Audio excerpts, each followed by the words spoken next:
Alright, in this Blender tutorial, I'm going to show you how you can take a two-dimensional image, like one of these images of the Blender logo, and then convert that into a mesh inside of Blender so you have a three-dimensional object. I'm just going to click on one of these, and then I'm going to open this image in a new tab just to make sure I'm actually downloading the image that I actually want. Alright, and now I'm just going to downsize that. And in this example, I am using Blender 3.6.8, but it works pretty much the same way in anything 2.8 or newer. Alright, so I don't have the default cube, I don't need it, so if you have it, go ahead and get rid of it. I'm going to go ahead and hide this camera, and all I really need to do is just drag this image over into Blender. It doesn't really matter where I put it, because I'm going to go in the top side view by pressing 7, and I'm going to press 5 to go into orthographic view. You can always look up here and see whether you're in orthographic view or perspective view. Alright, now I'm going to make sure this image is centered. It's not a necessity, but it makes it easier. And I'm going to flatten the image by rotating it so it's laying flat. Alright, now what I'm going to do, I'm going to just zoom in, and let me go ahead and maximize this. I need to go ahead and make this image make it somewhat transparent. That way we can actually see through it. It will make it easier. So I'm going to click on this icon, go over here to the opacity settings, and then adjust this so that it's like that, so you can see through it. Alright, now I'm going to add a mesh, and this mesh is just going to be a simple plane, and I'm going to press G for grab, and then move this corner to right there. And the reason why I'm doing that is just to create a mesh object that's going to be the logo, and also I need a starting point. Alright, I'm going to go ahead and name this Blender logo. Alright, now with this mesh, or with this plane selected, I need to bring that into edit mode by pressing tab. Alright, this is the vertice that I want to keep, so I want to select every other vertice and then press delete and choose vertices. Now I'm starting off with this vertice right here, and I'm going to extrude this vertice around this shape of the logo. E for extrude, and I don't have to do this really perfect, but the better I do this, the more precise I do this, the better it will look in the long run. But I'm just kind of going at this pretty quick, being that I'm making this into a tutorial, and I don't want the tutorial to be too long. E for extrude, and I'm just moving the mouse to where I want to drop the vertice. And of course on the straight ends, I just go all the way until there's a curve. And again, I'm not doing this as precisely as I could, but that's okay. This is just an example. Like, I need to move this over just a little bit. Grab, move it there, and then start extruding again. And then E for extrude. Actually, I messed up. I was getting ready to extrude, but I didn't actually need to do that. So I'm going to press right click to drop, and then press delete to get rid of that one extra vertice I created, and then select this vertice and this vertice, and then press F for fill to connect the two.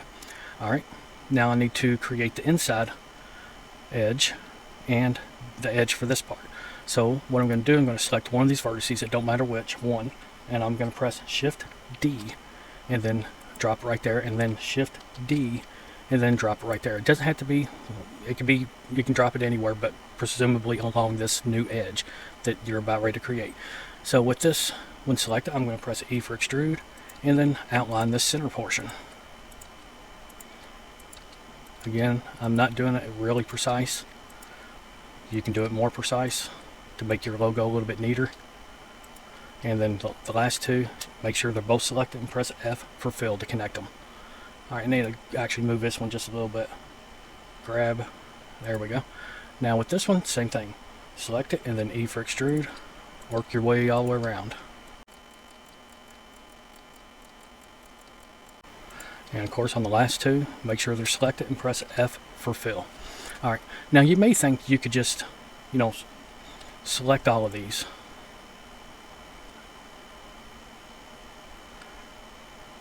And then press fill to create a mesh. But you can't, because see, they intersect each other. Control Z to undo. You need to do this in sections. So as an example, like with this one, I'm going to go ahead and select this one and then select this one and then press F for fill, because I want to separate the mesh, make it in like 2 or 3 parts.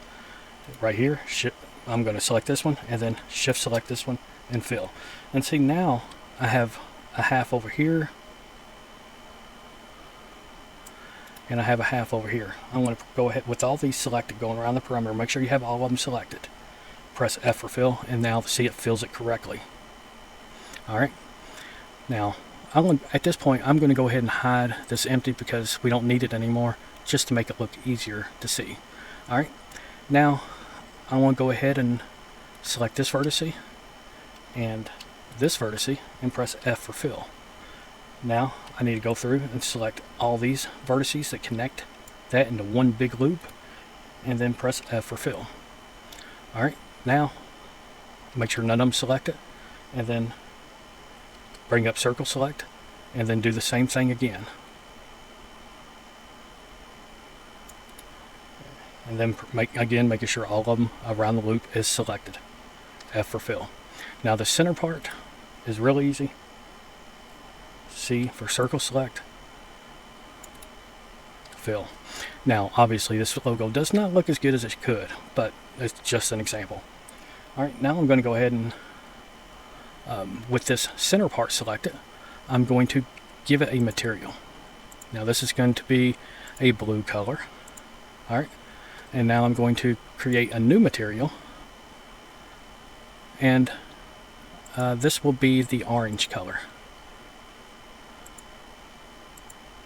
Alright, now I'm going to come up here to select invert so that it selects everything except for what I had selected before, and then click assign. So now whenever I get out of edit mode and I put this in like color preview mode, you see what color it is. Now all we need to do at this point is add some thickness. Come over here to the modifiers tab, add modifier, and then choose solidify. And we'll just make this a little bit thicker, about like that. And we'll go ahead and click apply, and see, there we go, we got the Blender logo. If you have any questions about how to go about doing this, don't hesitate to leave a question in this video, and I will do my best to try to get back to you and answer. I try to answer and reply to everybody, but sometimes it gets lost in the mix. So, but anyway, I hope this was helpful to some people. I know it's kind of basic, but a lot of people that watch my channel are not here because they're already experts. They're here because they generally are new to Blender, and I'm certainly not an expert, so I can't teach an expert. But anyway, later people.